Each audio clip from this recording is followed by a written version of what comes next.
په ملک کې چې څونه لیډرشپ دی په خبره باندې پوه شو هغه تقریبا یو طرف ته یو واحد یو لیډر چې کوم دی هغه عمران خان هغه نن په جیل کې دی آئین چې کوم دی هغه دا دغه ورکړی دی اجازه ورکړي چې هغه د خپل اواز اوچتولی شي هغه لګی دی د کوټ په زیری لګی دی هغه ته ضمانتونه ملاویږي خو مختلف حربو سره هغه لګي په ډیټیل ټیکټکس هغه خلاف لګی دی شروع شوی دي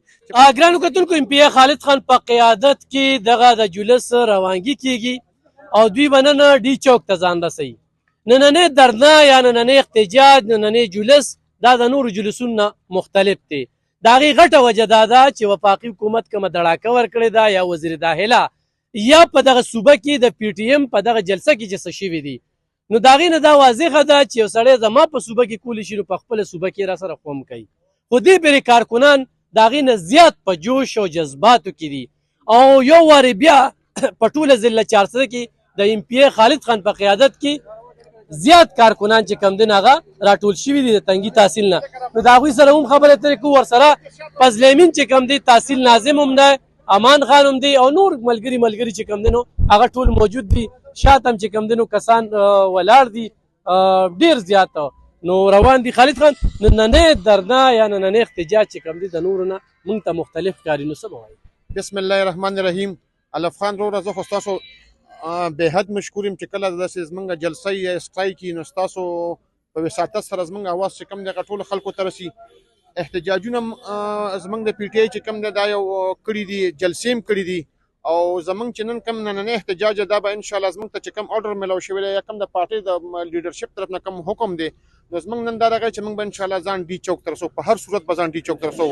او که زمونږ د ډي چوک ته په تګ باندې که ورځ لګي او که 2 ورځې لګي خو موږ به انشاءالله په دغې موټروی باندې ورته پراته وي او انشاءالله په دمه به انشاءالله په دغه سره ښه په پلاننگ سره ښه په اسٹریٹجی سے انشاءاللہ موږ خپل منزل مقصود ته ځان رسو که خیری جس طرح یہ پختونخوا میں ابھی پی ٹی ایم کی جلسے کے ساتھ جو کچھ ہوا تو یہ پنجاب میں بھی کر سکتے ہیں بسم اللہ الرحمن الرحیم الف خان بھائی ہم آپ کے بے حد مشکور ہے جب بھی ایسے کوئی موقع ملتے تو آپ کی وساطت سے ہماری آواز عوام تک پہنچ جاتی ہے آپ نے جو کہا کہ پی ٹی ایم کے ساتھ جو کل رات کو خیبر میں جو ہوا تھا یقیناً یہ افسوسناک بات ہے کیونکہ آئین نے ہمیں حق دیا کہ آپ اپنی آواز کو عوام تک پہنچائے آئین نے ہمیں حق دیا کہ آپ ریلی کریں آئین نے ہمیں حق دیا کہ آپ احتجاج کریں آئین نے ہمیں حق دیا کہ آپ جلد سے جلوس کریں لیکن اس کو وقتی حکومت کی یہ ذمہ داری پہنچتی ہے کہ اس کو تحفظ دینا اس کو سیکیورٹی دینا یہ ان کی آئینی حق ہے ہم ان کے ساتھ اس کے جو کل ان کے ساتھ جو ہوا ہے اس پر ہم بے حد افسوس ہے اور ہم اس کی ہمدردی میں ان کے ساتھ شریک ہے جی تو یہ پختونخوا میں کس نے کیا پختونخوا میں ڈائریکٹ یہ انٹیریئر منسٹری سے جو لیٹر آیا کل یہ شیئر بھی ہوا تھا جو ڈائریکٹ سی ایس کو آیا آئی جی کو آیا تو اس میں انٹیریئر منسٹری جو ہے انوالو ہے اور اگر آپ میری بات کو سیکنڈ کرنا چاہتے ہیں یا اس کو کنفرمیشن کرنا چاہتے ہیں تو آپ چلے جائیں ڈی سی کے آفس چلے جائیں کمشنر کے آفس چلے جائیں آر پی او کے آفس چلے جائیں ڈی پی او کے آفس چلے جائیں وہی لیٹر آپ کو ملے گا جو انٹیریئر منسٹری سے ہے اگر آپ کو ادھر سے نہیں ملتے تو میں آپ کو شیئر کر دوں گا کہ بھائی اسٹرکٹ انسٹرکشن ہے سی ایس اور پلس آئی جی کو اگر آپ نے ان کو نہ روکا تو آپ ان سیٹوں پر نہیں ہوں گے ها خالد خان دا نن چې کوم کارکنان دي لکه نننې درنه د نورو نه وایي چې په هر حالت کې موږ ډي چوک ته ځان رسو خو تشدد کیدی شي نقصان کیدی شي په ریاست کې ریاست ته آیا دا پاکستانیان نه دي دا کارکنان د لوخلي کیدی شي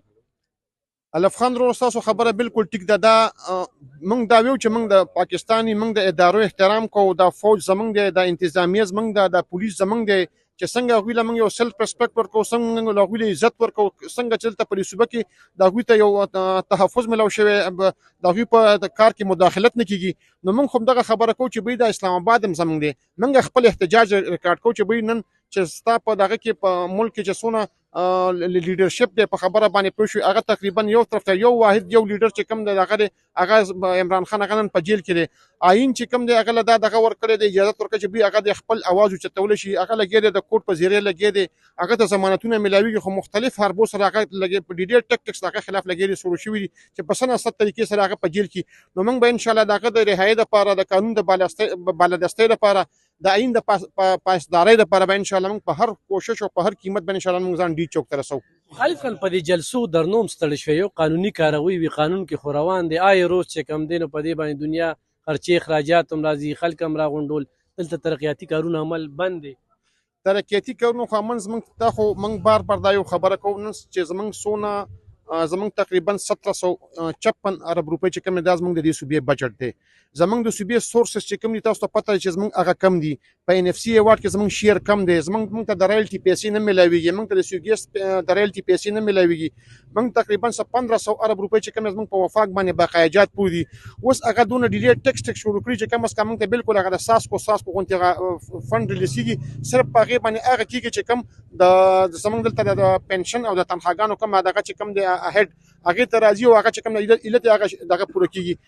نو دا تعصب نه چې کم از کم یو صوبې سره داسې عمل کیږي چې هغه د صرف د تنخواګانو پیسې ریلیز کیږي او بل صوبې ته هغه عمل کیږي چې کم از کم د دنیا دغه چې کم د فندونو ورته ریلیز کیږي دغه ډیولپمنټل کار شروع دی. نو موږ خو دا وایو چې دا یو پاکستان دی. دا پاکستان چې کوم موږ هم نه دی پاکستاني صحیح دا غوونه موږ زیات ټیکس ورکو. بجلی موږ پیدا کو په 1 روپۍ په 1.5 روپۍ یونټ د تربیلینه لګي چې کوم د نېشنل ګریډ سټیشن ته او هغه یونټ چې کوم دی پتا باندې 75 او 80 روپۍ یونټ باندې خرڅيږي. نو موږ دا جنگ هم دغه لپاره کو چې دا رایلټي زمونږ ته د خپل ان اف سی ایوارډ کې شیر ملو شي. بل غټه خبره ده چې د دې نه علاوه زمونږ چې دوی کم کمیټمنټ کړو چې موږ به هر کال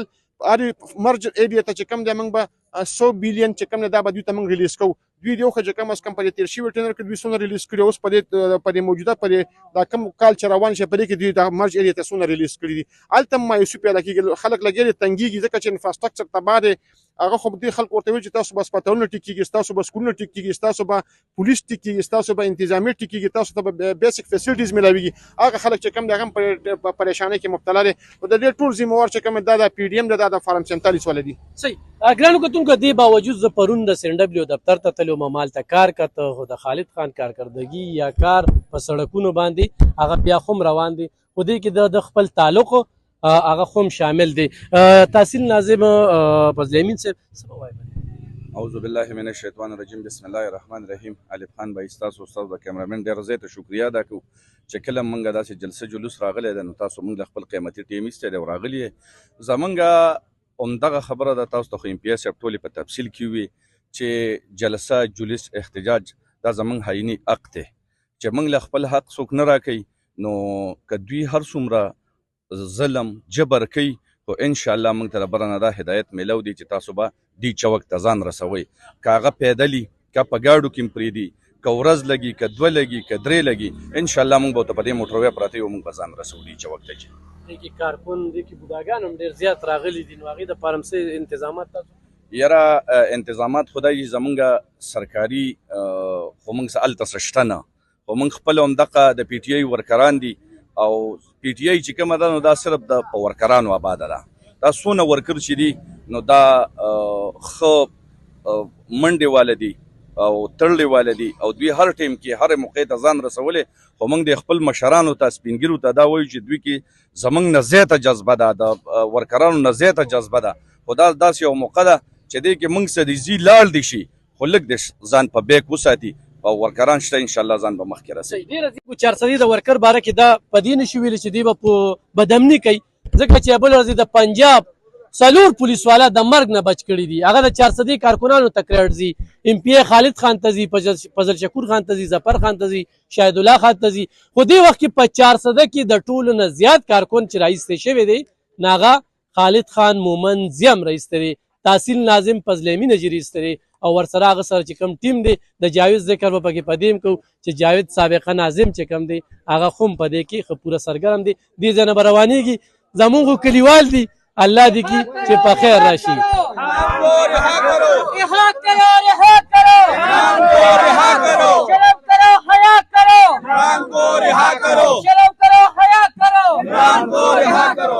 ډېره مننه خوشحاله